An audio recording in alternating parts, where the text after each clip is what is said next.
Hello, good afternoon students. आज हम जो है कक्षा 9वीं में संस्कृत विषय में नवम पाठ पढ़ने के लिए जा रहे हैं, जिसका आप शीर्षक दिख रहे हैं सिकता सेतु। और इसके पूर्व में हमने जो है लौह तुला नाम का पाठ पढ़ा था, जिसको हमने 2 या 3 दिनों में पूर्ण किया है। मुझे आशा है कि आप लोग घर पे रह करके जो है एक विधिवत तरीके से संस्कृत का अध्ययन कर रहे होंगे। तो आइए एक बार पुनः आप लोग जो है पुस्तक लेकर के एवं नोटबुक लेकर के सामने बैठ जाएं और इस पाठ को समझने का प्रयास करें और अपने जीवन में उतारने का प्रयास करें। तो आइए, पाठ का नाम है सिकता सेतु। सिकता संस्कृत में कहते हैं रेत को, और उसको बालू भी कहते हैं। और आगे क्या है? सेतु। सेतु का तात्पर्य होता है व्रज, ब्रिज। आपने कहीं रेत का पुल देखा है? नहीं देखा है, ना हमने देखा है। लेकिन कुछ लोग जो है रेत के पुल बनाने का प्रयास करते हैं। इसका तात्पर्य क्या है कि जो असंभव कार्य है उसको बड़ी सरलता से करना चाहते हैं। इसका तात्पर्य हुआ रेत के पुल बनाना। जो असंभव सा कार्य प्रतीत होता है, यदि हम उसको बड़ी सरलता से अपने जीवन में करना चाहें, उसको बोलते हैं सिकता सेतु। तो प्रस्तुतः नाट्यांशः। प्रस्तुत नाट्यांश सोमदेव परिचितः। सोमदेव परिचित यानी इस पाठ को बनाने वाले कौन हैं, इसके निर्माता कौन है? तो उनका नाम है सोमदेव। किम नाम अस्ति? सोमदेवः। कथासत सागरः। कथासत सागर नाम की एक पुस्तक है, जिसमें विविध प्रकार की कथाओं का वर्णन है। इत्यस्य 7म् अध्यायो परि आधारितोस्ति, यानी इसके जो 7वां अध्याय है उसके ऊपर आधारित है।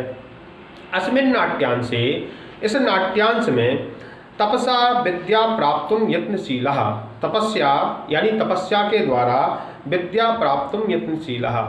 एक जो व्यक्ति है वह केवल तपस्या के माध्यम से विद्या प्राप्त करना चाहता है। कश्चित यानी कोई तपोदत्त नामकः कुमारः।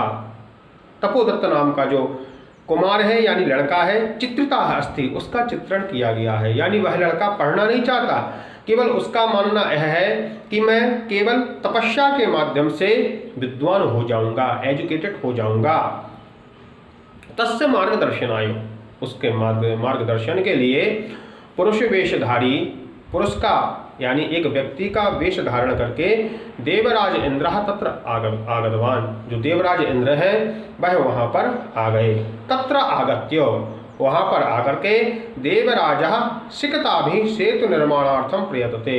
जो देवराज है वह रेत के द्वारा, किसके द्वारा?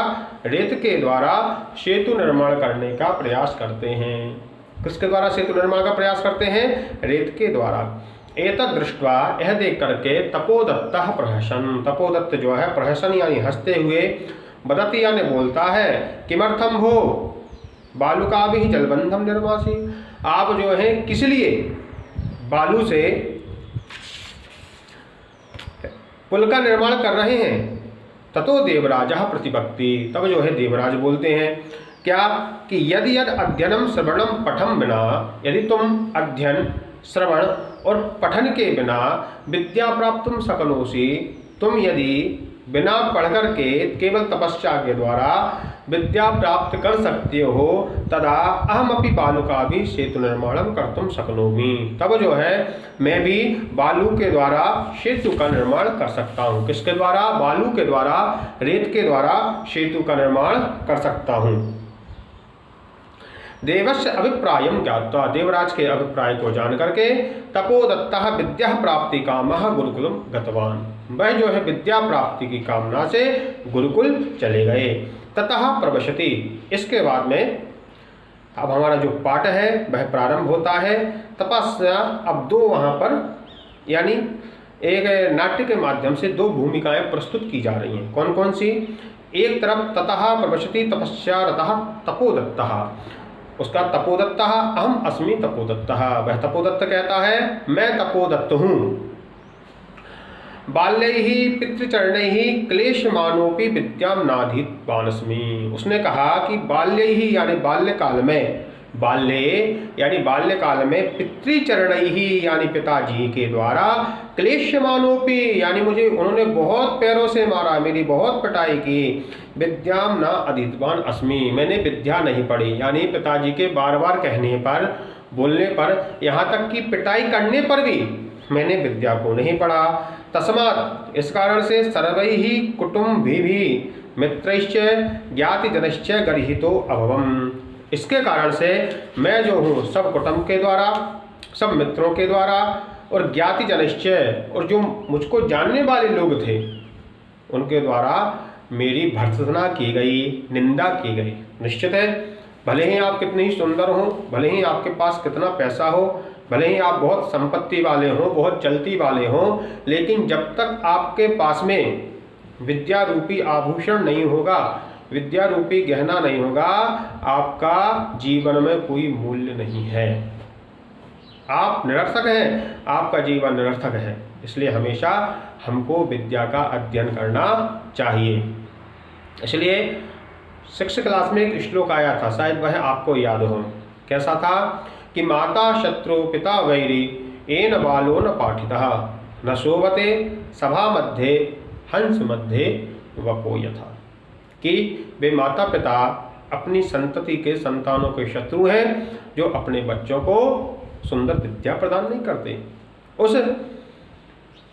उस बच्चे की किसी सभा में वैसी ही शोभा होती है जैसे हंसों के मध्य में बगुले की शोभा होती है। तो इसलिए हमेशा प्रयास करके हमको विद्याध्ययन करते रहना चाहिए।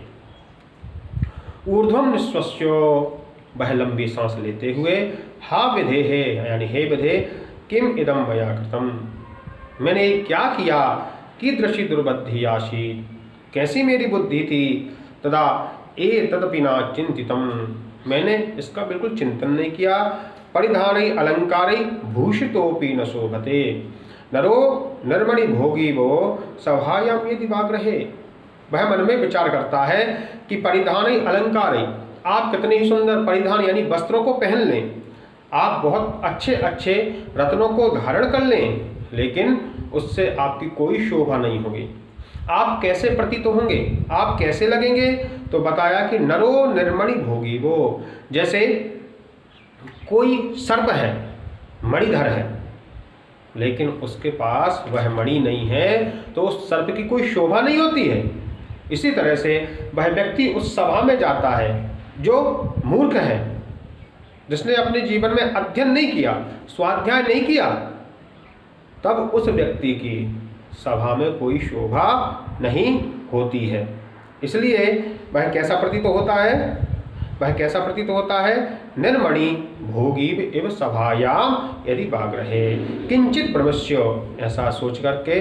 तो आइए, आज हमारा यह जो पाठ है, नवम पाठ प्रारंभ हो गया है, इसके कुछ अंश हो गए हैं। मुझे आशा है आप लोग घर पे रह करके विधिवत इसका अध्ययन कर रहे हो, और ज़्यादा से ज़्यादा, कोरोना काल चल रहा है, सावधानी बरतें, सावधानी के साथ में स्वाध्याय भी करें, अनावश्यक रूप से यहाँ वहाँ भ्रमण ना करें, केवल घर पर बैठ करके अच्छे अच्छे पुस्तकों का संग्रह करें, अच्छी अच्छी जो बातें हैं उनका विचार करें और उनको अपने जीवन में उतारने का प्रयास करें। क्योंकि नेल्सन मंडेला ने कहा है कि शिक्षा वो शस्त्र है जिससे व्यक्ति सारे विश्व को अपने चरणों में झुका सकता है। तो शिक्षा एक सबसे बड़ा शस्त्र भी है, शिक्षा एक सबसे बड़ा गहना भी है। जो व्यक्ति इसको अपने जीवन में धारण करता है वो कभी दुखी नहीं होता है। आइए, अस्तु मंगलम।